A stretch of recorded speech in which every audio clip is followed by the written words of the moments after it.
하나님 말씀 우리 로마서 8장 29절 30절 에베소서 4장 11절부터 16절까지 말씀입니다. 구원의 황금사슬 8번째 시간입니다. 하나님이 미리 하신 자들을 또한 그 아들의 형상을 본받게 하기 위하여 미리 정하셨으니 이는 그로 많은 형제 중에서 맏아들이 되게 하려 하심이니라. 또 미리 정하신 그들을 또한 부르시고 부르신 그들을 또한 의롭다 하시고 의롭다 하신 이들을 또한 영화롭게 하셨느니라. 에베소서 4장 11절부터 16절까지 말씀입니다. 신약성경 313페이지입니다. 그가 어떤 사람은 사도로 어떤 사람은 선지자로 어떤 사람은 목사와 교사로 삼으셨으니 이는 성도를 온전하게 하여 봉사의 일을 하게 하며 그리스도의 몸을 세우려 하심이라. 우리가 다 하나님의 아들을 믿는 것과 아는 일에 하나가 되어 온전한 사람을 이루어 그리스도의 장성한 분량이 충만한 데까지 이르리니 이는 우리가 이제부터 어린아이가 되지 아니하여 사람의 속임수와 간사한 유혹에 빠져 온갖 교훈의 풍조에 밀려 요동하지 않게 하려 함이라. 오직 사랑 안에서 참된 것을 하여 범사에 그에게까지 자랄지라. 그는 머리니 곧 그리스도라. 그에게서 온 몸이 각 마디를 통하여 도움을 받음으로 연결되고 결합되어 각 지체의 분량대로 역사하여 그 몸을 자라게 하며 사랑 안에서 스스로 세우느니라. 아멘. 사랑하는 성도 여러분, 여러분의 가정의 자녀는 누구를 더 많이 닮았습니까? 자녀의 모습 속에서 부모를 닮은 모습을 발견할 때 참 신기한 생각이 듭니다. 몇 해 전 저희 집 막내 아들이 교회를 갔다가 그날을 따라 많이 피곤했는지 예쁘다고 안아주려는 성도님을 문 적이 있습니다. 그 성도님이 얼마나 많이 아프셨는지 제가 정말로 미안했습니다. 교회에서 물고 다니던 아들을 보면서 저희 어머님 생각이 많이 났습니다. 저는 기억이 전혀 없지만 어린 시절에 제가 하도 동네 이웃집 어린이들을 물고 다녀서 이사를 여러 번 하셨다는 말씀이 기억이 났습니다. 막내 아들을 보니까 저를 닮은 구석이 있습니다. 저희 집 딸들은 안 그런데 막내 아들 오른쪽 눈에는 쌍꺼풀이 있고 왼쪽 눈에는 쌍꺼풀이 없습니다. 가만 보니까 저를 닮았습니다. 자녀를 보면 자신을 닮은 구석이 꼭 있습니다. 우리도 마찬가지입니다. 하나님이 우리의 아버지시라면 마땅히 하나님의 자녀인 우리는 하나님을 닮아가야 하는 것입니다. 지난 주일에는 우리의 구원에 있어서 수양, 양자됨의 말씀을 나누었습니다. 우리는 이제 하나님의 자녀가 되어 믿음으로 성령으로 하나님을 우리의 아빠, 아버지라 부를 수 있는 하나님의 자녀가 되었습니다. 하나님의 자녀는 성령 하나님의 인도함을 받는 놀라운 특권이 있습니다. 하나님의 자녀에게는 하나님의 나라를 상속으로 받습니다. 또한 하나님의 자녀는 혼자가 아닙니다. 영적인 가족 공동체가 있습니다. 이것이 얼마나 큰 믿음의 특권입니까? 하나님의 자녀로 특권만 있는 것이 아니라 상속의 특권, 영광과 함께 하나님의 자녀로서 현재의 삶에 찾아오는 원치 않는 고난도 있습니다. 그러나 로마서 말씀 분명히 말씀합니다. 현재의 고난은 장차 우리에게 나타날 영광과 좋게 비교할 수 없도다. 하나님을 아버지라 부르는 우리는 마땅히 하나님 아버지를 닮은 하나님의 자녀입니다. 아버지를 닮지 않는 자녀가 없듯이 우리는 반드시 하나님을 닮아야 합니다. 로마서 8장 29절 30절 벌써 8번째 주일 말씀을 나누고 있는데 이 말씀을 자세히 읽어보면 구원의 황금사슬 가운데 예지, 예정, 소명, 칭의, 영화의 구원에는 아주 중요한 목적이 있다 말씀합니다. 로마서 8장 29절부터 30절 두 구절 같이 한번 읽겠습니다. 하나님이 미리 아신 자들을 또한 그 아들의 형상을 본받게 하기 위하여 미리 정하셨으니 이는 그로 많은 형제 중에서 맏아들이 되게 하려 하심이니라. 또 미리 정하신 그들을 또한 부르시고 부르신 그들을 또한 의롭다 하시고 의롭다 하신 이들을 또한 영화롭게 하셨느니라. 예지, 예정, 소명, 칭의, 영화의 구원에는 중요한 목적이 있습니다. 그 목적이 무엇인가 하면 그 아들의 형상을 본받게 하기 위하여 하나님이 우리를 창세전에 미리 사랑하시어 아시고 예정하신 중요한 목적이 있습니다. 우리를 구원으로 부르시는 소명의 중요한 목적이 있습니다. 죄인인 우리를 의롭다라고 선언하시는 중요한 목적이 있습니다. 부족한 우리를 영화의 순간까지 붙들어 주시는 목적이 있습니다. 그 목적이 무엇인가 하면 그 아들의 형상을 본받게 하기 위하여 그렇게 하신다라고 말씀합니다. 하나님 아버지를 닮은 자녀, 하나님의 아들 예수 그리스도의 형상을 본받는 하나님의 자녀를 만드시기 위하여 우리를 구원하셨다면 이것이 바로 우리 구원의 목적입니다. 하나님을 닮아가는 성도의 모습, 하나님의 아들 예수 그리스도를 닮아가는 하나님 자녀의 모습이 구원의 황금사슬에서는 성화라고 합니다. 성화, 성화의 구원, 영어로는 거룩해 하심을 입는 sanctification입니다. 성화는 성경 전체에 나타나는 구원의 황금사슬에서 소명, 중생, 회심, 신앙, 칭의, 수양 다음에 옵니다. 성화가 우리 구원의 목적입니다. 성화 다음에는 견인과 영화, 그리고 우리의 구원을 포괄적으로 설명해 줄 수 있는 그리스도와의 연합이 있습니다. 성화가 우리 구원의 목적입니다. 지금까지 배운 구원의 황금사슬 가운데 하나님께서 하시는 일과 우리가 참여하는 일을 한번 생각할 수 있으면 좋겠습니다. 우리를 구원으로 부르시는 소명, 누구의 일입니까? 하나님의 일입니다. 우리를 거듭나게 하시는 중생, 누구의 일입니까? 우리를 거듭나게 하시는 분은 하나님이십니다. 거듭난 성도가 죄에서 하나님께로 삶의 방향을 바꾸는 회심, 회심은 회개와 신앙이었습니다. 회심은 누구의 일입니까? 여기에는 우리가 해야 할 것이 있습니다. 회개! 우리가 하나님의 은혜를 받아서 해야 하는 것입니다. 믿음으로 의롭다 인정해 주시는 일, 누구의 일입니까? 하나님께서 법정에서 우리를 의롭다라고 선언하시는 것입니다. 믿음으로 우리를 하나님의 자녀로 삼아주시는 일, 하나님의 일입니다. 그렇다면 이번에는 성화, 성화는 누구의 일입니까? 우리의 일입니까? 아니면 하나님의 일입니까? 성화에서 우리가 할 수 있는 일이 있다면 무엇이 있을까요?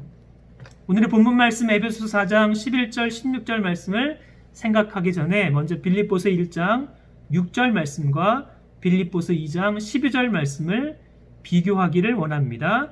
빌립보서 1장 6절 이렇게 말씀합니다. 너희 안에서 착한 일을 시작하신 이가 그리스도 예수의 날까지 이루실 줄을 우리가 확신하노라. 우리의 구원을 시작하신 분이 계십니다. 우리가 아닙니다. 너희 안에서 착한 일을 시작하신 분이 계십니다. 그분께서 우리를 그리스도 예수의 날까지 이루실 줄을 우리는 확신합니다. 우리의 구원을 시작하시고 우리의 구원을 완성하실 분은 우리가 아니라 하나님이시기에, 신실하신 하나님을 우리가 신뢰하기에 우리는 우리의 구원을 확신할 수 있습니다. 그러나 빌립보서 2장 12절 말씀을 자세히 보십시오. 그러므로 나의 사랑하는 자들아, 너희가 나 있을 때뿐 아니라 더욱 지금 나 없을 때에도 항상 복종하여 두렵고 떨림으로 너희 구원을 이루라. 너희 구원을 이루라는 말씀은 누가 해야 하는 일입니까? 두렵고 떨림으로 너희 구원을 이루라고 사도 바울이 지금 누구에게 명령하고 있는 것입니까? 바로 바울이 사랑하는 자들인 빌립보 교회의 성도님들이 사도 바울과 함께 있을 때뿐 아니라 지금 감옥에 갇혀 있는 사도 바울이 그들과 함께 없을 때에도 항상 복종하여 두렵고 떨림으로 그들의 구원을 이루어야 하는 것입니다. 빌립보서 1장 6절 말씀과 빌립보서 2장 12절 말씀을 보면 서로 모순되어 보입니다. 우리가 구원을 확신할 수 있는 근거는 너희 속에서 착한 일을 시작하시고 그리스도 예수의 날까지 이루실 하나님의 신실하심에 근거합니다. 그러나 동일한 빌립보서 2장 12절에서 사도 바울은 항상 복종하여 두렵고 떨림으로 너희 구원을 이루라고 명령합니다. 우리의 구원이 전적인 하나님의 일이라면 우리가 어떻게 우리의 구원을 이룰 수 있겠습니까? 빌립보서 2장 12절에서 말씀하고 있는 구원은 구원의 커다란 주제 가운데 우리의 구원의 성화를 말합니다. 성경에서 구원이란 말은 굉장히 포괄적인 말이고 이 구원이라고 하는 굉장히 포괄적인 말 가운데에는 구원의 황금사슬 한 가지 한 가지가 다 있는 것입니다. 그런데 빌립보서 2장 12절 너희 구원을 이루라 해서 말씀하고 있는 구원은 우리의 성화를 말하는 것입니다. 우리의 구원에서 성화에서 우리가 해야 할 일이 분명히 있습니다. 구원에 있어서 우리가 해야 할 일이 무엇입니까? 빌립보서 2장 13절 말씀 보면 모순되어 보이는 우리의 구원을 이렇게 설명합니다. 너희 안에서 행하시는 이는 하나님이시니 자기의 기쁘신 뜻을 위하여 너희에게 소원을 두고 행하게 하시나니. 우리의 구원을 시작하신 하나님이 계십니다. 그 하나님께서 우리 안에 소원을 두고 우리를 통해서 행하게 하십니다. 그러니 우리가 해야 할 일이 분명히 있습니다. 하나님이 시작하신 우리의 구원에 있어서 우리의 구원을 위해서 우리가 할 수 있는 일이 무엇이 있겠습니까? 우리의 구원에 있어서 성화의 가르침을 가장 잘 설명해주고 있는 본문이 신약성경 에베소서 4장 11절부터 16절까지 말씀입니다. 이 말씀 다시 한번 천천히 같이 한번 읽겠습니다. 에베소서 4장 11절부터 16절 시작. 그가 어떤 사람은 사도로, 어떤 사람은 선지자로, 어떤 사람은 목사와 교사로 삼으셨으니 이는 성도를 온전하게 하여 봉사의 일을 하게 하며 그리스도의 몸을 세우려 하심이라. 우리가 다 하나님의 아들을 믿는 것과 아는 일에 하나가 되어 온전한 사람을 이루어 그리스도의 장성한 분량이 충만한 데까지 이르리니 이는 우리가 이제부터 어린아이가 되지 아니하여 사람의 속임수와 간사한 유혹에 빠져 온갖 교훈의 풍조에 밀려 요동하지 않게 하려 함이라.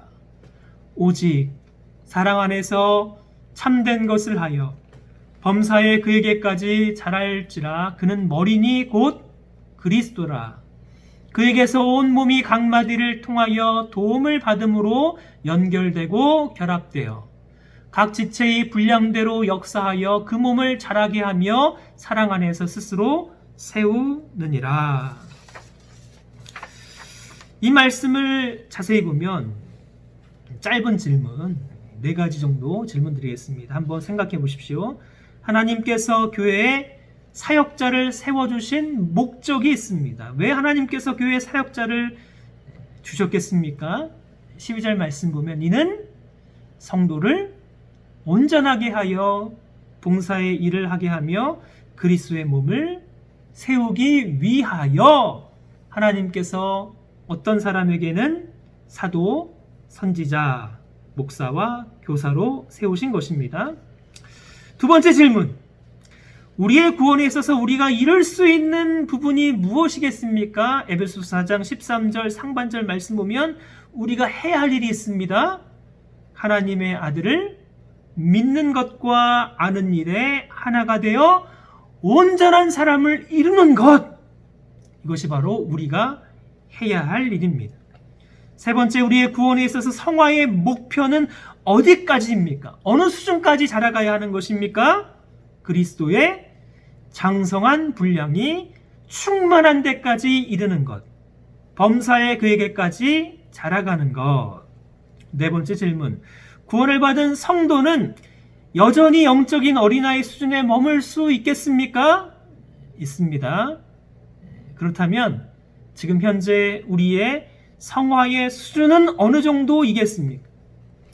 어린아이 수준에 머물러서 사람의 속임수와 간사한 유혹에 빠져 온갖 교훈의 풍조에 밀려 요동할 수도 있습니다. 그러므로 교회는 영적인 어린아이도 있고 영적으로 장성한 성숙한 성도도 있습니다. 영적인 어린아이도 구원받은 하나님의 자녀이고 영적으로 성숙한 성도도 구원받은 하나님의 자녀입니다. 그러나 성화의 수준에는 엄청나게 큰 차이가 있습니다. 영적인 어린아이와 영적으로 장성한 성숙한 성도의 가장 큰 차이점은 우리의 구원에 있어서 성화가 큰 차이를 보이고 있는 것입니다. 우리가 얼마나 성화되었는가에 따라서 우리 신앙의 성숙도에는 큰 차이가 있습니다. 에베소서 4장 11절 16절 말씀 보면 성화에는 중요한 3가지 특징이 있다 말씀합니다. 첫 번째, 우리 구원의 성화에는 분명한 목표가 있습니다. 첫 번째 교훈, 우리 성화의 구원에는 분명한 목표가 있습니다. 로마서 8장 29절 말씀 보면 그 아들의 형상을 본받게 하기 위하여 하나님이 우리를 구원하셨습니다. 이것이 우리 구원의 목적입니다. 에베소서 4장 13절 15절 우리의 구원에 있어서 결코 포기할 수 없는 구원의 목표 지점이 있습니다. 우리가 다 하나님의 아들을 믿는 것과 아는 일에 하나가 되어 온전한 사람을 이루어 그리스도의 장성한 분량이 충만한 데까지 이르리니 오직 사랑 안에서 참된 것을 하여 범사에 그에게까지 자랄지라. 그는 머리니 곧 그리스도라 라고 말씀합니다. 로마서 말씀과 에베소서 말씀을 보면 구원의 목적, 구원의 목표가 같습니다. 이 목표 지점까지 가지 못한다면 우리의 구원은 아직 미완성입니다. 우리의 포기할 수 없는 구원의 목표는 예수 그리스도의 장성한 분량이 충만한 데까지 이른 하나님을 닮은 예수 그리스도를 닮은 하나님의 자녀가 우리 구원의 목적이며 목표입니다.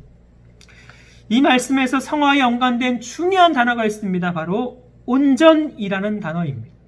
성도를 온전하게 하여 온전한 사람을 이루어 온전이라는 단어를 보면 영어로는 to equip 또는 to prepare입니다.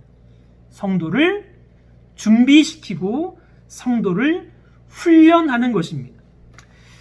이 헬라어의 원래 의미를 보면 그물을 깁는다 이런 뜻입니다. 어부에게 물고기를 잡는 중요한 도구인 그물이 헤어져 있으면 그물을 기워서 튼튼한 그물로 준비시켜서 다시 물고기를 잡을 수 있는 그물로 만드는 것. 이렇게 성도를 온전하게 하기 위해서 하나님이 교회에 선물을 주셨습니다. 바로 교회를 섬기는 사역자들입니다. 11절 12절 말씀 보면 그래서 어떤 사람은 사도로, 어떤 사람은 선지자로, 어떤 사람은 복음 전하는 자로, 어떠한 사람은 목사와 교사로 삼으셨으니, 그렇게 삼으신 목적이 무엇이라고요? 이는 성도를 온전하게 하여 봉사의 일을 하게 하며 그리스도의 몸을 세우려 하심이라. 이것이 목적입니다. 초대교회를 세우기 위해서 하나님께서는 사도와 선지자, 복음 전하는 자를 불러주셨습니다. 특별히 사도와 선지자, 복음 전하는 자는 초대교회를 세우기 위해서 하나님께서 세우신 사역자입니다. 초대교회 이후에 교회를 섬기기 위해서 하나님께서 목사와 교사를 불러주셨습니다. 오늘날 교회에서 목회를 하는 목사, 그리고 목사가 교회에서 가르치는 교사, 목사나 교사나 같은 사역자입니다. 그 목적은 성도를 온전하게 하기 위함입니다. 헤어진 그물을 기워서 다시 물고기를 잡을 수 있는 성도로 가르치고 훈련하기 위해서 목사가 존재하는 것입니다. 사랑하는 여러분, 제가 왜 있다고요? 제가 왜 알버커키를 내려가는 것입니까? 여러분을 잘 가르치고 여러분을 잘 훈련해서 여러분 한 분 한 분이 온전한 성도, 성화된 성숙한 성도를 만들기 위해서 하나님이 저를 부르셨기 때문에 제가 가는 것입니다. 그래서 제가 정말로 목회를 잘한다면 여러분 한 분 한 분이 점점 더 성숙한 성화된 성도가 되는 것입니다. 제가 정말로 목회를 잘 못한다면 여러분 한 분 한 분이 과거나 지금이나 별로 성화가 안 된 영적인 어린아이 수준에 머물게 그냥 두는 것입니다. 하나님께서 교회에 사역자를 두어서 교회를 섬기게 하는 것은 성도 한 사람 한 사람 예수 그리스도를 닮은 성화된 성도를 만들어 하나님 나라를 위한 봉사, 교회의 섬김을 위한 일을 하게 하여서 그리스도의 몸인 교회를 세워가게 하심인 것입니다. 사랑하는 여러분, 제가 여러분을 섬김에 있어서 게으르지 않고 열심으로 섬겨서 여러분의 믿음이 점점 더 예수님을 닮아가는 성화된 성도, 성숙한 성도가 될 수 있도록 저를 잘 이용해 주십시오. 제가 여러분의 성숙과 성화를 위해서 섬김의 열심을 다할 수 있도록 도와주시기를 부탁을 드립니다. 두 번째, 성화의 목적을 이루기 위해서 우리가 반드시 거쳐야 하는 과정이 있습니다. 예수 그리스도를 닮은 성화된 성숙한 성도는 그냥 되는 것이 아닙니다. To equip, to prepare, 준비되고 훈련되기 위해서 우리가 반드시 해야 하는 일이 있습니다. 13절 말씀입니다. 같이 읽습니다. 우리가 다 하나님의 아들을 믿는 것과 아는 일에 하나가 되어 온전한 사람을 이루어 그리스도의 장성한 분량이 충만한 데까지 이르리니. 그리스도를 닮은 온전한 성도는 믿는 것과 아는 일에 하나가 된 성도입니다. 믿는 것과 아는 일에 하나가 되어 봉사의 일을 해야 성숙한 성도가 되는 것입니다. 신학자 웨인 그루뎀의 그리스도를 닮아 자라가는 성화의 가르침을 보면 성화의 과정을 그림으로 잘 설명하고 있습니다. 이 그림을 한번 잘 보십시오, 여러분. 맨 밑에 보면 slaves to sin, 죄의 노예가 된 구원받지 못한 non-크리스천입니다. 구원받지 못한 세상 사람이 거듭나고 회심하게 되면 단회적인 그리고 결정적인 성화가 시작됩니다. 그래서 non-크리스천 상에서 바닥에 있던 사람이 갑자기 위로 회심과 더불어서 확 올라갑니다. 이것이 바로 단회적인 결정적인 성화라고 합니다. 단회적인 결정적인 성화가 시작이 되면 성화는 성도의 신앙과 함께 점점 더 자라갑니다. 점점 더 자라가는데 때로는 침체에 빠지기도 하고 때로는 어려움을 겪기도 하고 자라가다가 내려오기도 하고 자라가다가 내려오기도 하고 자라가다가 내려오기도 하는 이 성화는 점진적인 성화입니다. 이것이 바로 이 땅에 있는 성도의 삶입니다. 그러나 이 땅에서의 성도의 삶은 완전하지 않습니다. 완전한 성화는 불가능합니다. 성화에는 회심에 가까운 성화도 있고 예수 그리스도를 닮은 온전함에 가까운 성숙한 성화도 있습니다. 그러나 완전한 성화는 아닙니다.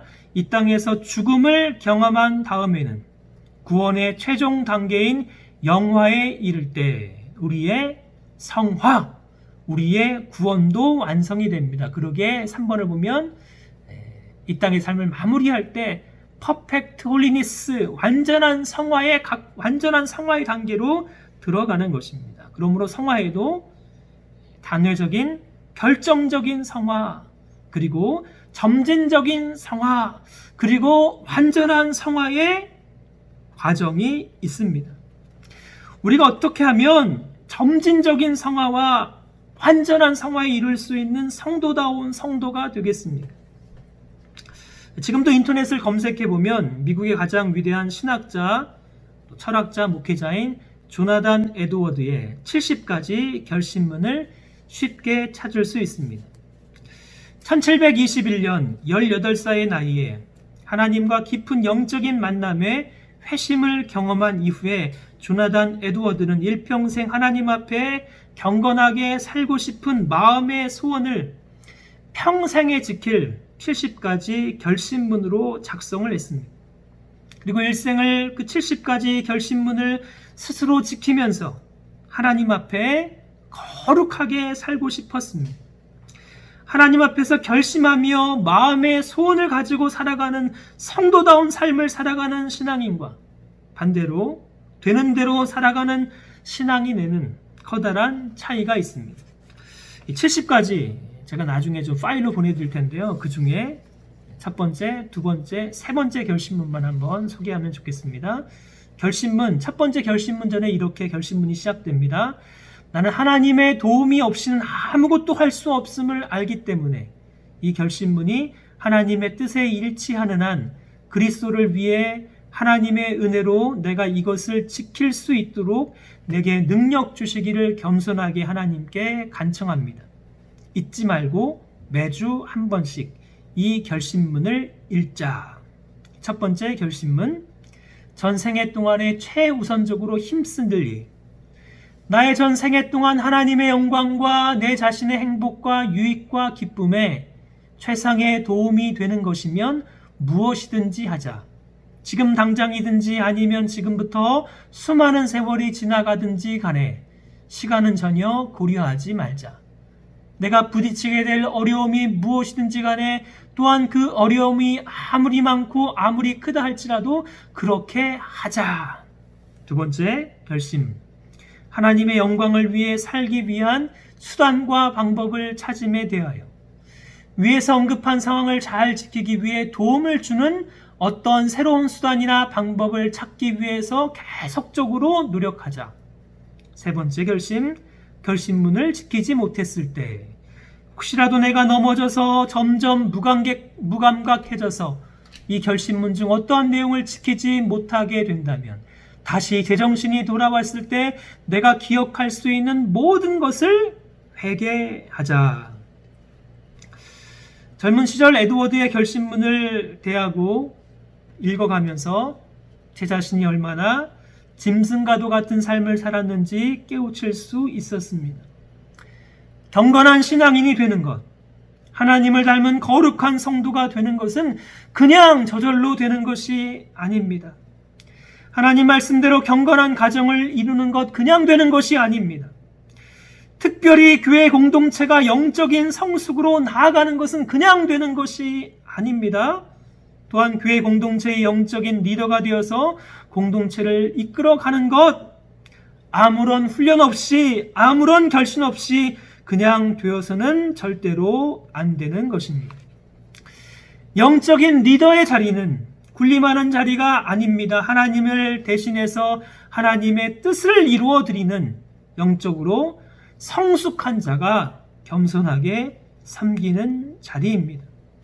그러게 영적인 리더의 자리에 자격이 없고 훈련이 없고 아무런 결심이 없는 사람이 그 자리를 차지하면 그 신앙의 공동체는 망하는 것입니다.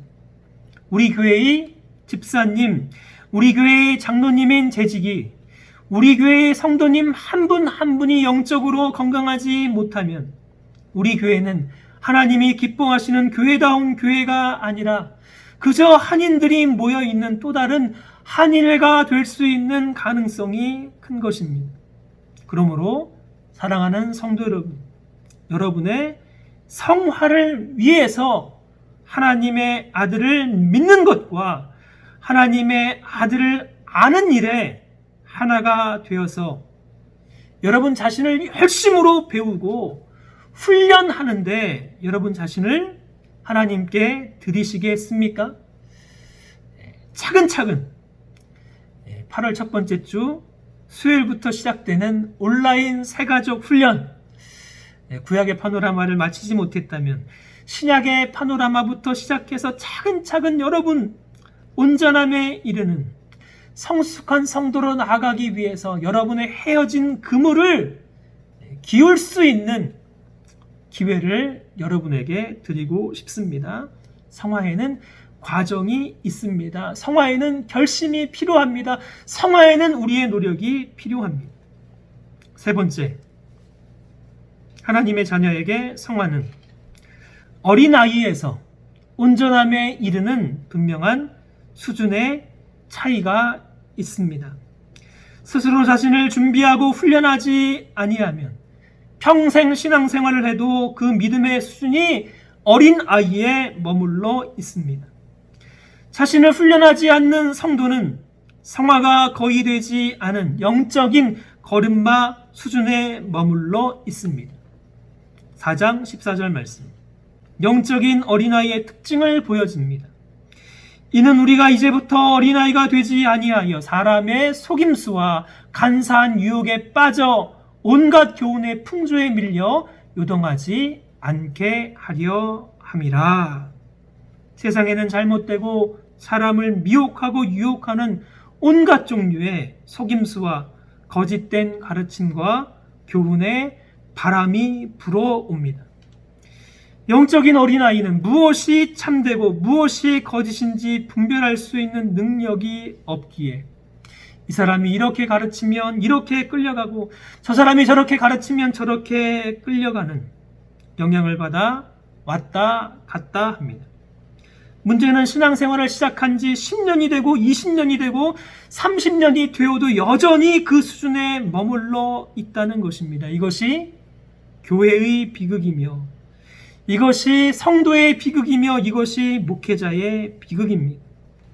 히브리서 5장 12절부터 14절, 영적인 어린아이의 수준과 장성한 분량에 이른 성숙한 성도를 비교합니다. 때가 오래되었으므로 너희가 마땅히 선생이 되었을 터인데 너희가 다시 하나님의 말씀의 초보에 대하여 누구에게서 가르침을 받아야 할 처지이니 단단한 음식은 못 먹고 젖이나 먹어야 할 자가 되었도다. 이는 젖을 먹는 자마다 어린아이니 의의 말씀을 경험하지 못한 자요. 단단한 음식은 장성한 자의 것이니 그들은 지각을 사용하여 연단을 받아 선악을 분별하는 자들이니라. 분명히 회심했습니다. 분명히 믿었습니다. 그런데도 계속해서 젖을 먹는 어린 아이의 수준에 머물러 있는 분들이 너무나도 많습니다. 단회적인 결정적인 성화에 머물러 있고 점진적으로 그리스도의 인격과 사역을 닮은 수준으로 계속해서 성장해야 하는데 성장하지 않는 분들이 계십니다. 하나님 말씀의 가르침은 구원을 받은 초보적인 진리에만 머물러 있지 말라고 계속해서 권면합니다. 어떻게 하면 더욱 성장하고 어떻게 하면 더욱 성숙한 성화된 그리스도인이 될 수 있는지 보석과도 같은 가르침들로 가득합니다. 디모데후서 3장 16절 17절 우리의 성화의 구원을 위해서 주신 하나님 말씀인 성경의 목적이 있습니다. 모든 성경은 하나님의 감동으로 된 것으로 교훈, 티칭입니다. 책망, 리뷰킹, 성경 말씀으로 꾸짖는 것입니다. 바르게 함, 우리를 커렉팅, 교정해 주는 것입니다. 의로 교육하는 트레이닝, 훈련. 이는 하나님의 사람으로 온전하게 하며 모든 선한 일을 행할 능력을 갖추게 하려 함이라. 하나님은 진리의 말씀인 성경을 사용하셔서 이 말씀으로 우리를 지금도 교훈하시고 우리를 책망하시고 우리를 바르게 교정시켜 주시며 우리를 훈련시켜 주셔서 이 땅에서 예수 그리스도를 닮은 성화된 온전한 하나님의 사람이 되게 하십니다. 사랑하는 여러분, 여러분은 지금 어느 수준에 머물러 계십니까? 여러분의 수준이 우리 교회의 수준이며 그리고 저의 수준입니다. 목회자의 존재하는 이유, 성경의 목적, 교회의 목적은 여러분의 성화의 구원입니다. 저와 여러분의 성화가 우리 교회 전체의 수준입니다. 한국교회가 세상에서 지탄이 되고 욕을 먹고 있는 가장 큰 이유는 수준 낮은 성도들만, 영적인 어린아이들만 계속해서 배출해 내기 때문입니다. 그러므로 16절 말씀, 우리 교회에게 주시는 말씀으로 우리의 성화를 위해서 받습니다.